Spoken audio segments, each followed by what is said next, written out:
Okay, what is up, everyone, and welcome back to Hooked on You. So if you don't remember, we just got to dinner, and we're just about to sit down.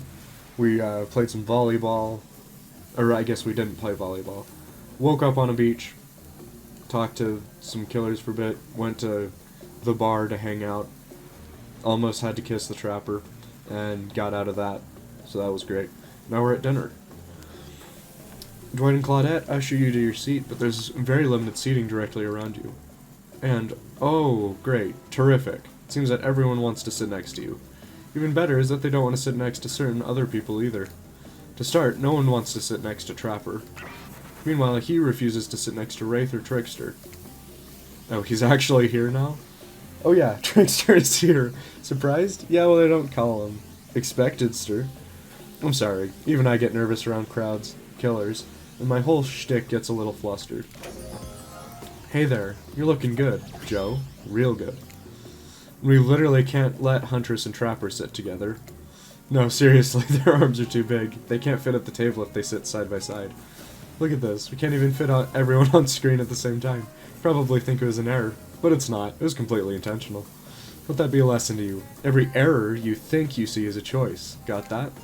Okay, Dwight and Claudette are directing traffic. You sit on one side, the rest of them will sit opposite you. Huntress and Trapper can sit at the ends with their enormous, sexy arms. Now that everyone was seated, we can begin dinner. Oh, I don't get to choose? Then why did you tell me all of that stuff? Tonight's meal was prepared slowly and carefully with both love and hate for 12 hours over a spit. We hope you all enjoy. We really, really hope you do. Hey, you didn't actually tell us what you're serving. What are we eating? It's meat.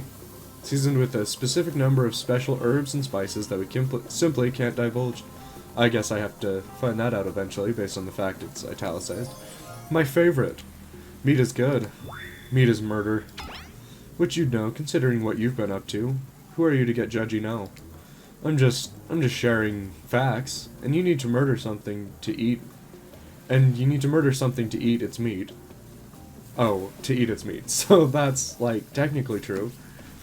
Technically true is the best kind of true. Okay, enough yapping. Let's eat. Hey Joe, you thinking what I'm thinking? It's gonna be a person on that spit, right? Or several parts of overlapping people, perhaps? Oh yeah, definitely. 100% that's what I was thinking. I haven't seen many pigs wearing palm tree button-down prints, you know. When you look closely at the spit, you spot what definitely appears to be scraps of fabric sandwiched between some layers of meat. I think I might be sick. Is there anything else to eat? This took 12 hours. And we do literally everything on this island. Actually, there is one thing you're not doing today. You're not carving up this delectable meal. Wow, he's right for a change. Because I am with my broad axe. It's a perfect tool for easily chopping anything in twain. First, who says twain? Sometimes I swear it's like we're all from completely different historical eras. Second, I'll handle this with my cleaver. Fast, powerful, and clean. At least it's clean when the meat is cooked, no blood. Ugh, you two and your ridiculous bicep swinging contest. Enough. Grow up. Obviously, my gorgeous katana is the only option. Obs. The hell it is. Oh, I'll show you both my katana and send you to actual hell if you'd like. Please stop. I hate when we fight, or talk, or even when we look at each other in the eye. I can do it. I have the skull of Azurav. Great. Instead of slicing it up, you can club it to a second death. Hey Joe, I know this isn't what you want to eat, but hurry up and volunteer to carve up Felix. I mean, dinner. Otherwise this will go on for hours. No hyperbole. No one's argued over who had the most effective weapons for 72 hours straight. It doesn't matter which one does it. When they're done, they will take even longer cleaning their weapon, all while explaining the value in maintaining your tools. Despite being a bunch of cold-blooded killers, for some reason they're always terrified of tinnitus. Hey, don't you just let me carve up dinner? Splendid idea. We'd hate for it to get cold. He hated when it got cold. Here's a machete, freshly sharpened. Many games consist of two parts. Pointer rotates in clockwise direction. Target you're going to be pointing at. Target is immediately visible, and sometimes it's hidden until the pointer arrives. There's a spacebar to stop the pointer when over the target to win. Fail to land on the target, and you will lose. To achieve a perfect success, land on the start of the target area, not the end. Okay, ready to play, or would you like me to repeat that? I'm ready. Here we go. Slice. Easy. Oh, I gotta go again. Uh-huh. I know how to do a skill check. Oh, yeah. Uh-oh. Oh, I'm too good, baby. Yeah. Yeah, you can't get me. Hardcore minigamer. If this was a carnival, you'd be walking with a giant teddy bear. Is what the achievement I just got was. Shit. Flawless. It's possibly the sexiest thing I've ever seen that didn't involve a dismemberment. Maybe we should skip dinner. Settle down. Let's not get ahead of ourselves. And remember, Joe, don't show all your cards just yet. You don't want them to expect anything. Dinner is finally served. For real. This sounds, especially coming from the masked killers while they eat, which involves lifting their masks and shoving food up behind them, are nasty. Spirit, meanwhile, doesn't even eat. She's the only one who seems to be really embracing being dead. They're all dead, right? This is obviously hell. I mean, come on. We're still trying to be mysterious here. You think the mystery comes easy? Claudette and Dwight are the only ones who've been working their asses off to make this night perfect. Well, at least they're lifting their masks. This is only 99% as disgusting as it could be if they just tried to mash stuff through there. Spirit, why aren't you hungry? Two best things about being dead is not having to eat. It's only one thing. Think about it, Joe. Number two is no number two. One less thing to think about in the afterlife. Even if I wanted to eat, I have no idea what would actually follow. You might have noticed, but I'm mostly just a bunch of dismembered body parts floating in a spectral form. Do you see how deep this cut on my abdomen is? I don't think my digestive tract connects anymore. Between the food and the behavior of the group, this might be the worst meal in history. But even worse is they're staring at you. You're not eating. They don't like that. I think they want an explanation why. What do you want to tell them? Look at that seagull, baby. That's incredible. Anyway, what were we talking about? Lame misdirect. Yeah, she's right, Joe. Pretty lame. On who you are, never compromise. Didn't you wash up with this island of no memory of who you are and how you got here? Yes, you did. Poor thing. You have no idea what the last time you ate a real meal, and you've been standing in the sun. But the seagull. Uh-oh. He just made a lot of good points. I swear. You're beginning to feel lightheaded. It waved at me. Maybe you need to eat to survive here. Either that or someone poisoned you. No, wait. You haven't eaten, so you can't be poisoned. Whatever the answer, you're clearly about to pass out. Oh hey, it's me again. Your friend, mentor, and guide. Narrator to the narrator. The ocean. Not sure how I feel about that characterization, but I'll allow it. I brought you here, and I might be the only one who can help you now. There's only one thing you must do to survive. You have to figure out why you're really here. No one can tell you, not unless you follow the right path. Or at least, a right path. But there's too many of those to count. Hopefully you'll at least pick one of them. Because there are even more wrong paths. Many of them lead to your demise. Others lead to something even worse. Starting scenes over and having to fast forward back to where you were at, am I right? For this place holds many secrets, even from itself. But the one that truly matters can only be learned if you answer the most important question. Why are you here? Why are you here? And then answer that and you'll learn the truth. The ultimate truth. Vague, mysterious. Gotta give it up to this ocean character. That's some quality early game storytelling. Hold on, I'm back. One more piece of advice. You've made many choices by now. Some of them I liked, some of them I did not. It's in your best interest to make more choices that I like. For the choices might be yours to make, but they're mine to reward. Uh-oh. You wake up to find Wraith holding your limp body, gingerly pouring cool water into your mouth. Now that you're finally alone, Wraith looks at you eagerly. I don't care if the seagull actually waved at you, but I understand the feeling of looking at you from so far away, and wanting to reach out. But, did it wave at you? Swear it. Wraith nods the nod of someone who's just realized that Joe is a liar. He's disappointed in you. I'm disappointed in you. And you know deep down you're disappointed in you also. More so than usual. Oh boy, looks like he's about to monologue. Now you've done it. How do I say this? Just, honesty is important to me. I've been burned too many times. Something about the word burned makes Wraith look away. Far away. Eyes brimming with tears, and yet, at the same time, dead. I understand. Wraith looks back at you with those sad eyes, wanting so badly to believe you. He looks down at the ground. I have something very important to tell you. About something very special to me. It's not something I tell everyone, but you know how important honesty is to me. Can't expect that from you if I'm not honest in return. Oh great, I bet he's got crabs. It's about my special bell. What? Uh-huh. Belonged to my father. He gave it to me before he and my mother, well, they had to go away. If I was ever in danger, I was supposed to ring this bell. It didn't really work, but it's all I have of my family with me. Wow, Wraith, thank you for telling me. Here, hold it. Whoa, Wraith just gave you his bell? Sound the alarms. What are you gonna do with this thing? Well, he just asked me to hold it. I'm not in danger, so I don't want to ring it. You caress the bell, running your fingers over its rusty. Is that dried blood? Why are you touching this thing? Thank you for sharing this important part of yourself. You hand the bell back. Wraith is looking out wistfully at the ocean. The ocean is beautiful. It's not real. None of this is. Wraith looks at you more intensely than ever. I don't know if you're ready to hear the truth. Just as things are really heating up, you hear a flurry of footsteps behind you, and you quickly spin around, ready to fend off whatever new danger has popped up on the strange island. Only to find that it's Dwight and Claudette sprinting across the beach, clipboards in hand, which they're waving in the air above their heads. It's very important we stick to the itinerary and attend each event as scheduled.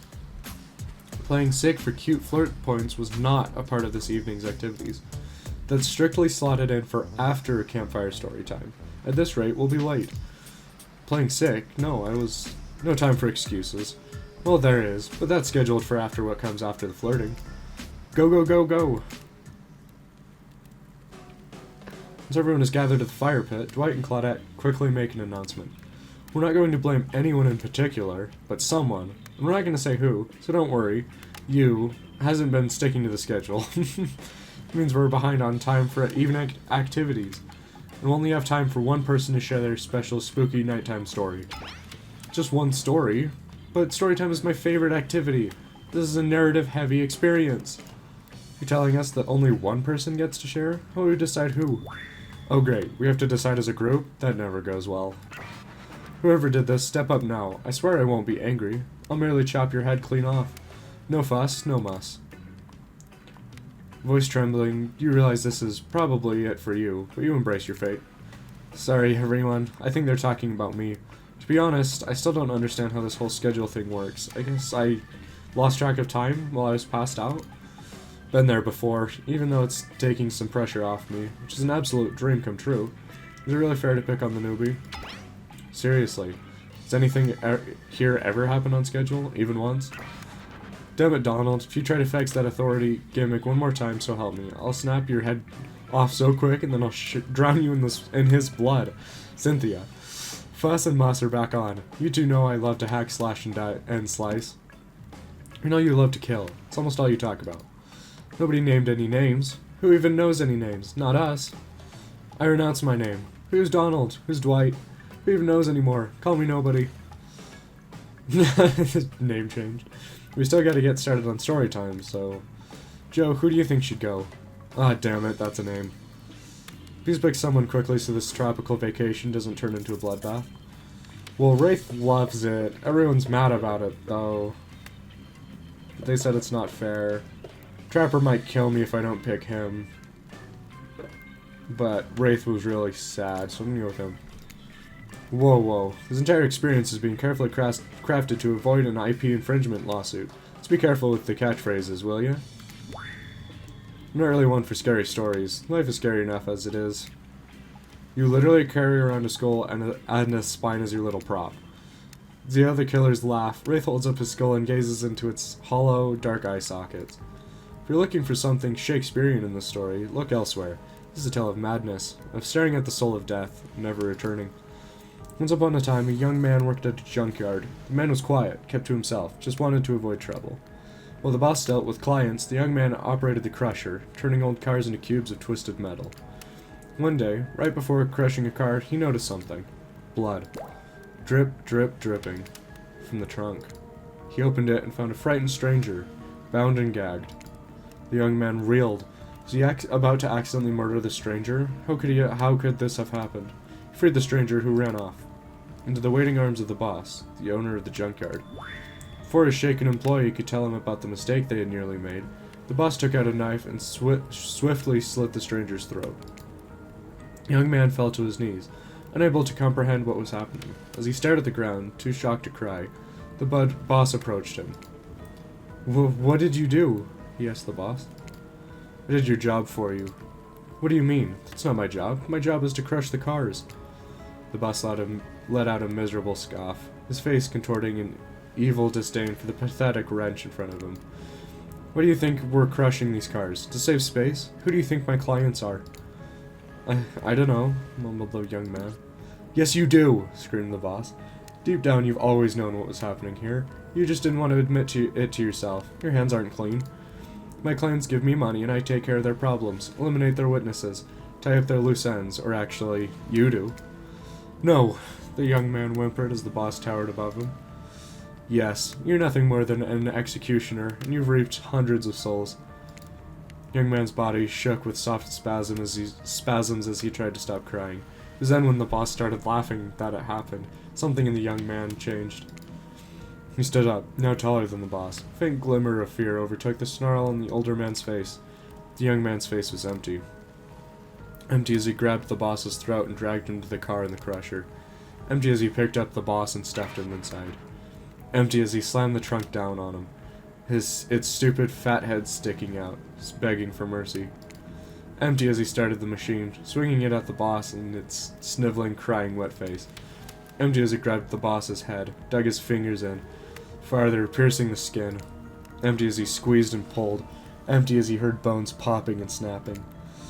When the boss's head, still attached to its spine, pulled cleanly out of its disgusting sack of a body, he smiled. Wraith stares back into the eye sockets of the skull. Doesn't matter how good you are, how innocent, how kind, how full of love you once were. You look into the eyes of evil, you will surely go mad. An awkward silence falls upon the room until... You look into the eyes of evil, you will surely go mad. My god, that is brilliant. I'm glad you didn't give us any Shakespeare, because that story made Shakespeare look like a slack-jawed, mouth-breathing idiot. Thank you. I'm too overcome. As you sit down, the other killers look at each other, unsure if you're joking. Thanks. Wraith, on the other hand, is absolutely sure you're joking. You may have gone a little overboard. On that note, everyone decides it's time to take a break and split up for a little bit so that they can all have a moment alone before bed. Everyone leaves and you're alone by the fire. The only thing you hear is the ocean slowly lapping against the shore. This is nice. A true moment of peace and tranquility that lasts for all of 7 seconds because Trickster shows up. He's blaring his latest song. Hey baby, you look lonely. Mind if I join you? He doesn't wait for an answer. I know you've been hearing from these gappies all day, but I want you to hear something from a big fish like me. Something special those in charge of this island don't want you to hear. I'm the ultimate catch on this island. The only lobster in an ocean of sardines. No one can give you what I can.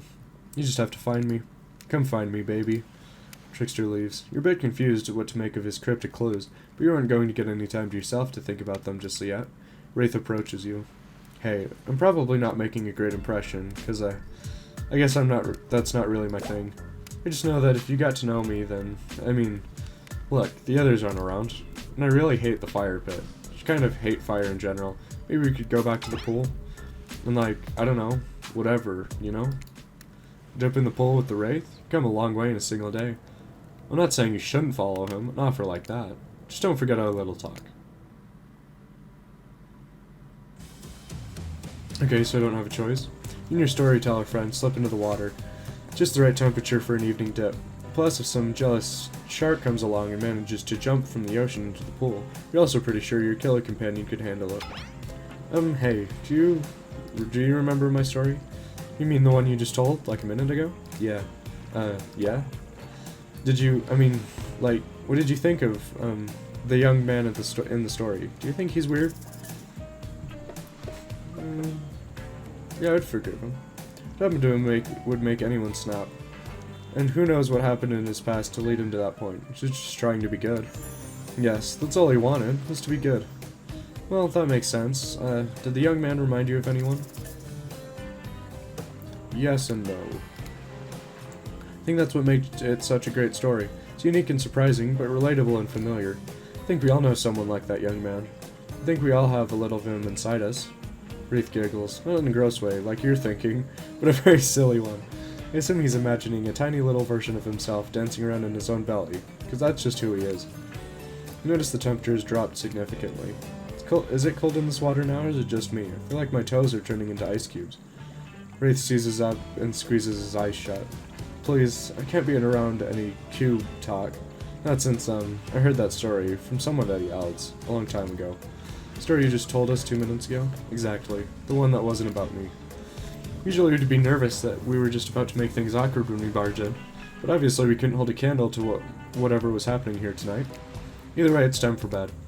For you, but not us. After you go to sleep, that's when we party.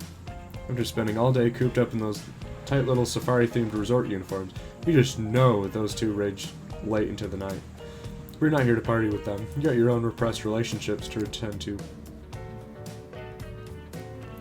Get over to the campfire. The heat is comforting on this chilly night. Looking into the crackling embers, you think about Wraith's story about the young man who found out he's part of a sinister plot.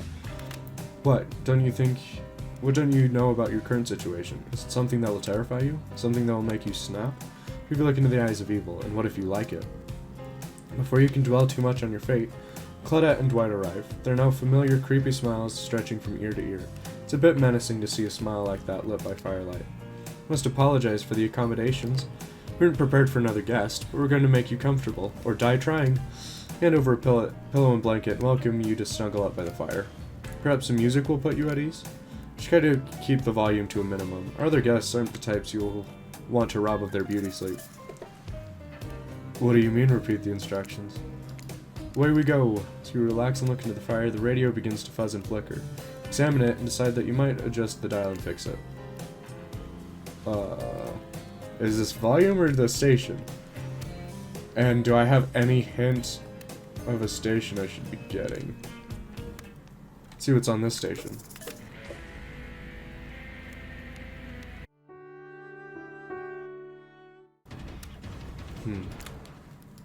Still can't sleep. You decide to ask one of the killers to spend a little more time with you until you're sleepier. We've done Wraith a lot. I don't like Trapper. I haven't done anything with Huntress. But I haven't done much with Wraith either. And Huntress is pretty much female Trapper. I'll go with Spirit. Around, I was wondering if I could get a little company. Spirit tells you her secret for falling asleep when she's feeling restless. I like to listen to flute music, dab on some essential oils, and steam my pores. Really? What? Even the dead like to relax. I don't really have anything of those things around. Spirit reaches out and presents you with a unique item. It's a small comb, carved from bamboo. Guess you could hold on to this. It was a gift from my mother. I will want it back, though, and if you lose it, well... You'll get your revenge on me? That's the last thing I do. I finally start to feel sleepy. Except maybe this isn't really a sleepy feeling. Maybe you're paralyzed. Try to keep your eyes open, but you can't. Darkness overtakes you. The dark voice from earlier speaks to you again. It shouldn't still be as spooky. But now you've had a whole day of strange voices in your head. This one is still undeniably odd. Human body is made up of 60% water. Did you know that? Of course you did. Everyone knows that. Even amnesiac video game protagonists. Well, guess what? Drink as much as you'd like. You'll never get to 100%. You hear me? Don't think I don't see what you're up to. I don't understand anything that was just said. I'm just rifling through your pockets. Oh, you're awake. I wasn't stealing from you, merely trying to get to know you better by seeing what sort of trinkets you keep close. Say you with Spirit right before bedtime. Look, I'm not saying I don't trust them, but, well, yes, I am saying that. I don't trust anyone I don't already have tied up. Just making sure they don't do anything fishy. And I was making sure you're not a soldier. Soldiers killed my father, you know. Well, I've got you. You should really consider spending more time with me. I'm not scary. You're not? Not at all. I'm just a lost girl on a big island. Been watching you since you got here, you know. Not in a creepy way. Huntress pauses for a long moment. Alright, in a charmingly creepy way. I've noticed how fun-loving you seem.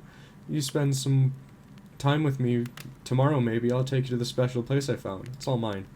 None of the other killers have been able to find me there. It's quiet and isolated.